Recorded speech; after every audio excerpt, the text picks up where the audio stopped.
Welcome to bitcoin world media, जहां हम करेंगे क्रिप्टो की बात आपके साथ। आज हम एक बहुत बड़ी जांच पड़ताल पर बात करने वाले हैं। जी। ये जांच द इंडियन एक्सप्रेस और आईसीआईजे ने की है और इससे पता चलता है कि भारत में क्रिप्टो का इस्तेमाल कैसे गलत कामों के लिए हो रहा है। हाँ, और जो आंकड़े सामने आए हैं वो वाकई में चौंकाने वाले हैं। क्या आंकड़े हैं? रिपोर्ट बताती है कि पिछले सिर्फ 21 महीनों में लगभग 623 करोड़ रुपए 27 भारतीय क्रिप्टो एक्सचेंजों के जरिए विदेश भेजे गए हैं। 623 करोड़? जी, और ये पैसा कोई छोटा मोटा नहीं है। ये लगभग 2872 लोगों से ऑनलाइन ठगी करके जमा किया गया था। बाप रे! और जो बात मुझे सबसे ज्यादा परेशान कर रही है वो है इसकी रफ्तार। ये सब होता कैसे है इतनी जल्दी? उनका तरीका बहुत शातिर है। जैसे ही धोखाधड़ी का पैसा उनके खाते में आता है, वो उसे फौरन क्रिप्टो करेंसी में बदल देते हैं। अच्छा। और एक बार पैसा क्रिप्टो बन गया तो उसे ट्रैक करना लगभग नामुमकिन हो जाता है। नामुमकिन क्यों? है तो सब डिजिटली, इसे तो ट्रैक करना आसान होना चाहिए ना? इसको ऐसे समझिए, जैसे कोई चोर कैश लेकर पहले उसे 100 अलग-अलग लोगों में बांट दे और फिर वो 100 लोग आगे और 100 लोगों में बांट दें, और ये सब कुछ सेकंडों में हो रहा हो।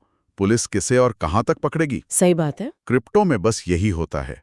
डिजिटल तरीके से पैसा दर्जनों वॉलेट से घूमता हुआ कुछ ही मिनटों में देश के बाहर पहुंच जाता है। तो साफ है कि इस टेक्नोलॉजी का फायदा अपराधी उठा रहे हैं और इसकी असली जड़, जैसा कि रिपोर्ट में भी कहा गया है, वो है कानून की कमी। बिल्कुल, भारत में क्रिप्टो को लेकर कोई साफ नियम ही नहीं है। पर ऐसा क्यों है? सरकार कह सकते हैं एक अजीब दुविधा में फंसी हुई है। कैसी दुविधा? उन्हें डर है कि अगर उन्होंने नियम बनाए तो ये एक तरह से क्रिप्टो को सरकारी मंजूरी देने जैसा होगा। अच्छा। और उन्हें चिंता है कि इससे और ज्यादा लोग इस बेहद जोखिम भरे बाजार में अपना पैसा लगा देंगे। लेकिन नियम बनाने का मतलब बढ़ावा देना तो नहीं होता। नियम तो सुरक्षा के लिए होते हैं। आपका सवाल बिल्कुल जायज है, और इसी हिचकिचाहट का नतीजा अब साफ दिखने लगा है। क्या नतीजा? साफ नियम ना होने और वो जो भारी टैक्स है, जैसे हर लेन देन पर 1% टीडीएस और मुनाफे पर 30%। हाँ। उसकी वजह से भारतीय एक्सचेंजों पर व्यापार 97% तक गिर गया है। एक सेकंड, 97%? जी, 97%। ये तो मतलब व्यापार लगभग ठप ही हो गया। बिल्कुल, और इसका नतीजा ये हुआ है कि करीब 35,000 करोड़ का व्यापार विदेशी एक्सचेंजों पे चला गया है, जहां भारत के नियम लागू नहीं होते। सही पकड़ा। तो सरकार की हिचकिचाहट का सीधा फायदा विदेशी कंपनियों को मिल रहा है। और भारतीय निवेशक का क्या? उसकी क्या सुरक्षा है? यही तो सबसे बड़ी चिंता की बात है। अगर आपका पैसा स्टॉक मार्केट में फंसता है तो सेबी है, बैंक में कुछ गड़बड़ हो तो आरबीआई है, लेकिन क्रिप्टो में आप बिल्कुल अकेले हैं, कोई सुनने वाला नहीं है। यहाँ पर एक सवाल उठता है और मुझे लगता है हमारे कई श्रोताओं के मन में भी होगा। जी, पूछिए। सवाल ये है कि अगर क्रिप्टो का इतना गलत इस्तेमाल हो रहा है तो सरकार इस पर पूरी तरह से रोक क्यों नहीं लगा देती? देखिए, सरकार एक दुविधा में है।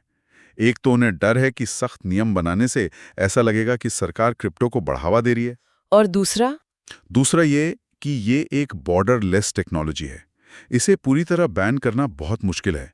ऐसा करने पर पूरा बाजार अंडरग्राउंड चला जाएगा, जहां निगरानी करना और भी मुश्किल हो जाएगा। तो मतलब कोई ठोस फैसला नहीं लिया गया है? नहीं, अभी एक डिस्कशन पेपर पर ही काम चल रहा है। तो हम एक ऐसी स्थिति में हैं जहां नियम न होने से अपराधी फायदा उठा रहे हैं और नियम बनाने में सरकार हिचकिचा रही है। जी, ये एक बहुत ही जटिल समस्या है। इस पूरी चर्चा से हमारे श्रोताओं के लिए एक सवाल खड़ा होता है।